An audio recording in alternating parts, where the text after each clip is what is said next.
السلام علیکم ورحمۃ اللہ۔ ترجمہ تفسیر القرآن الکریم، سبق نمبر 726، سورۃ طٰہٰ، آیت 56 تا 60، پارہ نمبر 16۔ اعوذ باللہ من الشیطان الرجیم۔ وَلَقَدْ أَرَيْنَاهُ آيَاتِنَا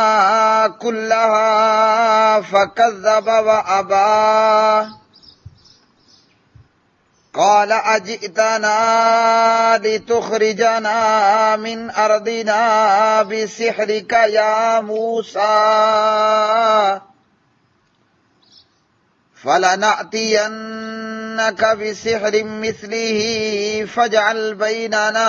وَبَيْنَكَ مَوْعِدًا لا نخلفه نحن ولا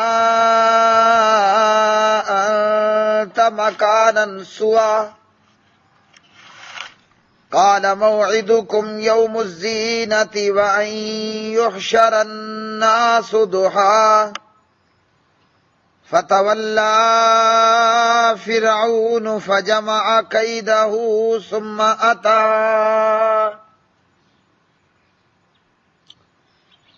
اور بلا شبہ یقیناً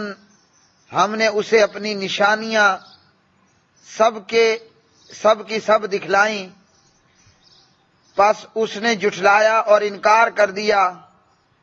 کہا کیا تو ہمارے پاس اس لیے آیا ہے کہ ہمیں ہماری سرزمین سے اپنے جادو کے ذریعے نکال دے؟ اے موسیٰ، تو ہم بھی ہر صورت تیرے پاس اس جیسا جادو لائیں گے، پس تو ہمارے درمیان اور اپنے درمیان وعدے کا ایک وقت طے کر دے کہ نہ ہم اس کے خلاف کریں اور نہ تو، ایسی جگہ میں جو مساوی ہو۔ کہا تمہارے وعدے کا وقت زینت کا دن ہے، اور یہ کہ لوگ دن چڑھے جمع کیے جائیں۔ پس فرعون واپس لوٹا، پس اس نے اپنے داؤ پیچ جمع کیے، پھر آ گیا۔ وَلَقَدْ، اور البتہ تحقیق، أَرَيْنَاهُ، ہم نے دکھائیں اس کو یعنی فرعون کو، آیاتنا کلھا، اپنی سب نشانیاں، فکذب، پھر بھی اس نے جھٹلایا، وابا، اور انکار کیا، قال، کہا، اجئتنا، کیا تو آیا ہے ہمارے پاس، لتخرجنا، تاکہ تو نکال دے ہمیں، من ارضنا، ہماری زمین سے، بسحرک، اپنے جادو کے ذریعے سے، یا موسیٰ، اے موسیٰ، فلناتینک بسحر، سو البتہ ہم ضرور لائیں گے تیرے پاس جادو، مثلہ، اس جیسا ہی، فجعل، پس تو مقرر کر، بیننا، ہمارے درمیان، وبینک، اور اپنے درمیان، موعدن، ایک وعدے کا وقت، لا نخلفہ، نہ خلاف کریں اس کا ہم، نحنو، ہم، ولا انت، اور نہ تو، مکانن، جگہ ہو، سون، ہموار۔ قال، کہا، موعدکم، تمہارا وعدہ ہے، یوم الزینتی، جشن کا دن، وان، اور یہ کہ یحشر، اکٹھے کیے جائیں، الناس، لوگ، ضحن، چاشت کے وقت، فتولی، پس لوٹا، فرعون، فجمع، سو اس نے جمع کیا، کیدہ، اپنا مکر و فریب، ثم، پھر، عطا، وہ آ گیا۔ پیارے بھائی اور میری بہنوں،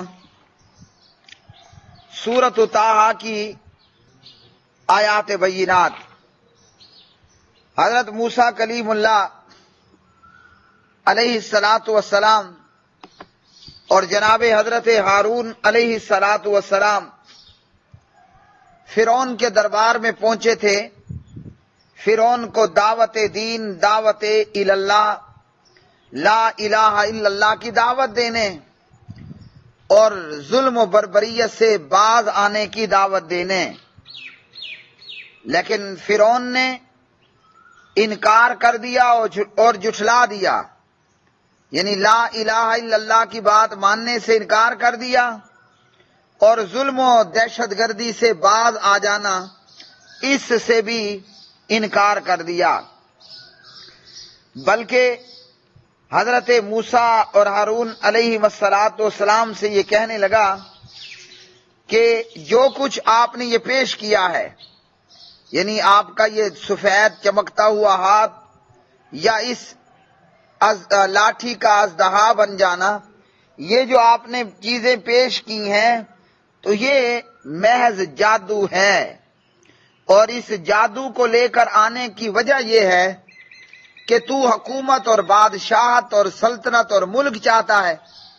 ہمیں ہماری حکومت اور ملک اور علاقے سے نکال دینا چاہتا ہے اور خود بادشاہت پر اور حکومت پر قبضہ کرنا چاہتا ہے، جبکہ حضرات انبیاء اور رسل علیہ الصلاۃ والسلام کا یہ کام نہیں ہوتا۔ جیسا کہ نبی علیہ السلام نے مختلف بادشاہوں کو، سلطنتوں کو خطوط لکھے، کلمہ پڑھ لو، تمہاری حکومتیں، سلطنتیں، بادشاہتیں، تمہارے ملک تمہارے پاس ہی رہیں گے، لیکن جب بے ایمان بندہ، جھوٹا شخص لاجواب ہو جاتا ہے تو وہ لاجواب ہو کر اسی طرح کی بونگیاں مارتا ہے۔ یوں جھوٹا شخص اس قسم کی آئیں بائیں کا اور بے بنیاد باتوں کا سہارا لیتا ہے۔ فرعون نے معجزات کو دیکھ لیا، لیکن بجائے اسلام لانے اور ایمان قبول کرنے کے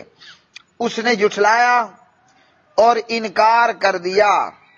وجہ یہ تھی کہ اس کے پاس کوئی اور جواب تو تھا ہی نہیں، ہاں جی، اس لیے اس نے یہ طعنہ دیا کہ جو تو نے معجزات دکھائے ہیں یہ محض جادو ہیں، جبکہ وہ جادو نہیں تھے، وہ حقیقت کے اوپر مبنی تھے۔ جادو کا معاملہ ہوتا ہے کہ بندے کی آنکھوں پر، دماغ پر اثر انداز ہو جانا، جبکہ حقیقتاً وہ چیز وہ اسی طرح وجود نہیں رکھتی۔ جیسے آگے آئے گا کہ جادوگروں کی رسیاں، ہاں جی، تو جبکہ جو کچھ حضرت موسیٰ علیہ السلام نے دکھایا وہ جادو نہیں، بلکہ وہ تو حقیقت کے اوپر ہی مبنی تھا۔ تو فرعون نے حضرت موسیٰ علیہ السلام سے کہا کہ جو کچھ تو نے پیش کیا ہے یہ جادو ہے، اور ہم بھی جادو کے مقابلے میں جادو ہی لائیں گے،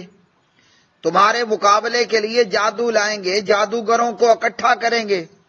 اور پھر مقابلہ ہوگا کہ کون جادوگر ہے جی وہ کامیاب ہوتا ہے، کس کا جادو غالب آتا ہے۔ یہی کام جناب نبی کریم علیہ الصلاۃ والسلام کے ساتھ بھی ہوا کہ آپ علیہ الصلاۃ والسلام نے لوگوں کو کلام اللہ پڑھ کر سنایا تو کافروں اور مشرکوں اور بے ایمانوں نے کہا کہ یہ تو قصے اور کہانیاں ہیں، یہ تو شاعر کی شاعری ہے، ہاں جی، اور یہ کہ یہ تو جنوں کی سکھائی ہوئی باتیں ہیں، اور یہ کہ نبی علیہ الصلاۃ والسلام نعوذ باللہ ساحر ہیں،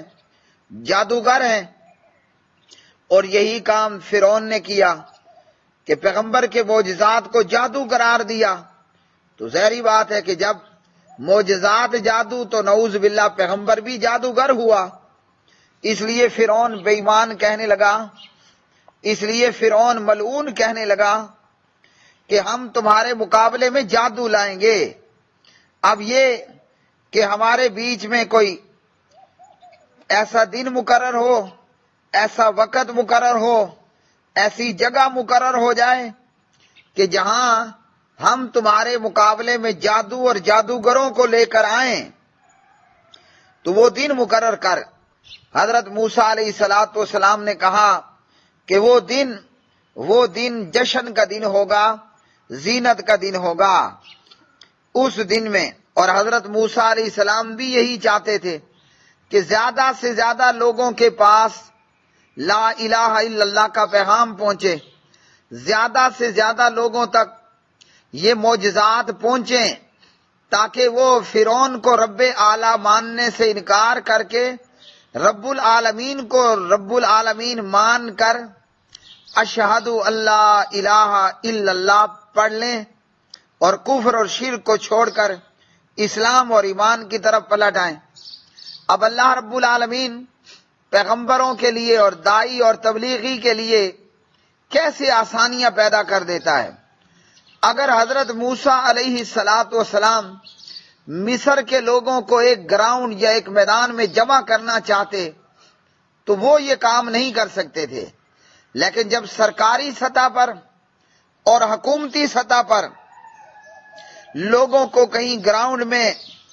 اور کہیں میدان میں جمع کیا جائے تو یہ کام سرکار اور حکومت کے لیے آسان ہوتا ہے، اور اس میں زیادہ سے زیادہ مجمع عام اکٹھا بھی ہو جاتا ہے۔ تو حضرت موسیٰ علیہ السلام نے کہا کہ ہمارے اور تمہارے لیے جو مقابلے کا دن ہوگا وہ ہوگا زینت کا دن، جشن کا دن۔ مختلف قومیں، مختلف لوگ جشن کے دن مختلف دنوں میں یا سال بھر میں مخصوص گراؤنڈ اور میدانوں میں مناتے ہیں۔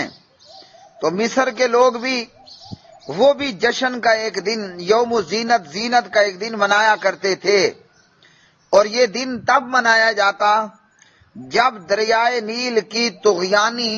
بہت زیادہ بڑھ جاتی، پانی زیادہ ہو جاتا اور دور کناروں تک پانی پھیل جاتا، اور پھر اس کے بعد جو ہے وہ کاشتکاری کا آغاز ہوتا۔ اور بعض مفسرین نے اندازہ لگایا ہے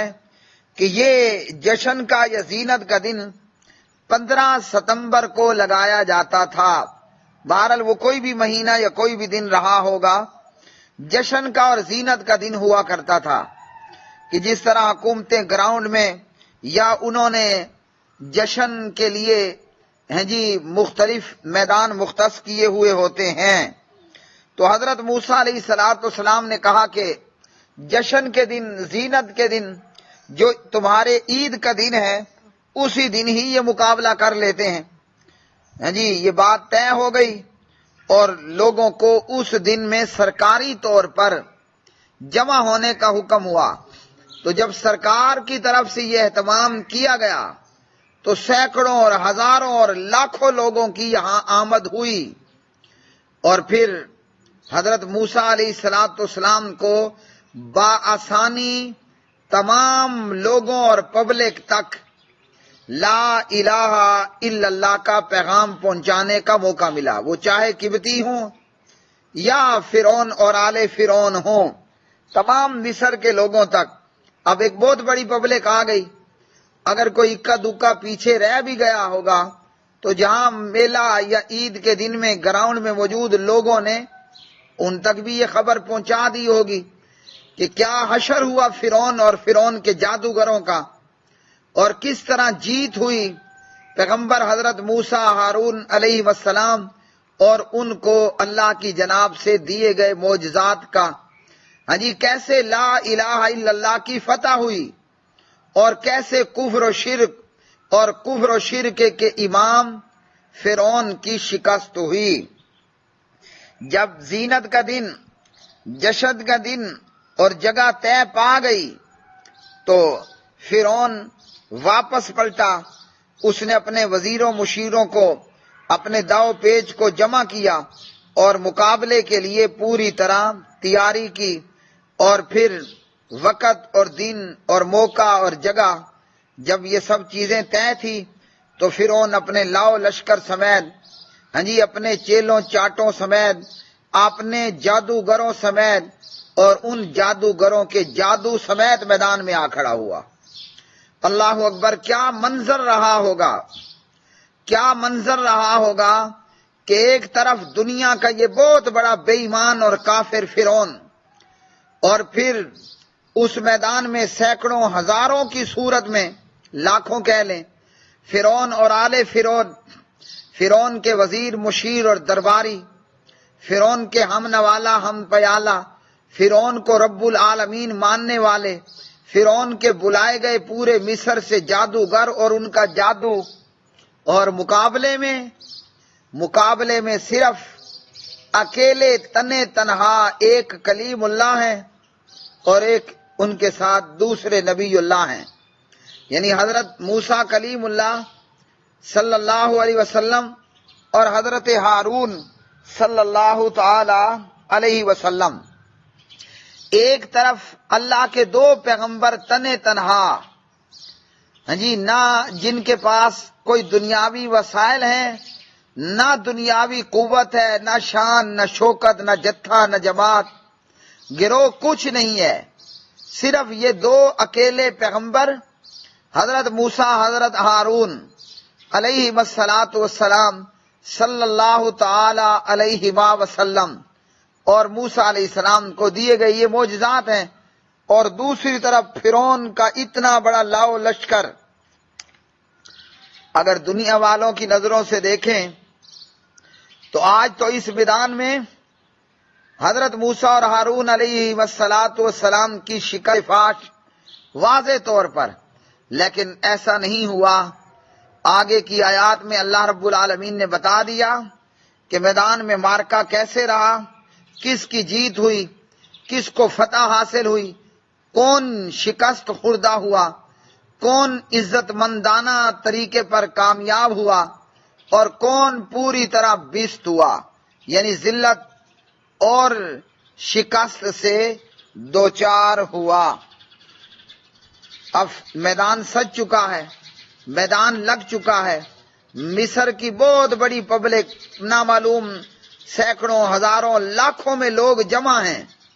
فرعون اپنی پوری شان و شوکت کے ساتھ، اپنے درباری چیلوں چاٹوں کے ساتھ موجود ہے، پورے روب اور دبدبے کے ساتھ موجود، اور اس لاکھوں کی عوام میں تنے تنہا فقط ایک موسیٰ ہے، حضرت موسیٰ، ایک ہارون ہے، حضرت ہارون صلی اللہ تعالی علیہ وسلم۔ لیکن یہ کہ جو چیز حضرت موسیٰ اور حضرت ہارون کو حاصل ہے وہ نہ فرعون کے جادوگروں، نہ لاؤ لشکروں کو حاصل تھی۔ بظاہراً موسیٰ اکیلا ہے، حضرت موسیٰ صلی اللہ علیہ وسلم، بظاہراً ہارون اکیلا ہے، حضرت ہارون صلی اللہ تعالی علیہ وسلم، لیکن ان دو کے ساتھ اللہ ہے، اور ادھر لاکھوں اور کروڑوں والوں کے ساتھ فقط اکیلا شیطان ہے۔ مقابلہ ہوتا ہے، اب جیت کس کی ہوتی ہے اور شکست کس کی ہوتی ہے۔ وآخر دعوانا الحمدللہ رب العالمین۔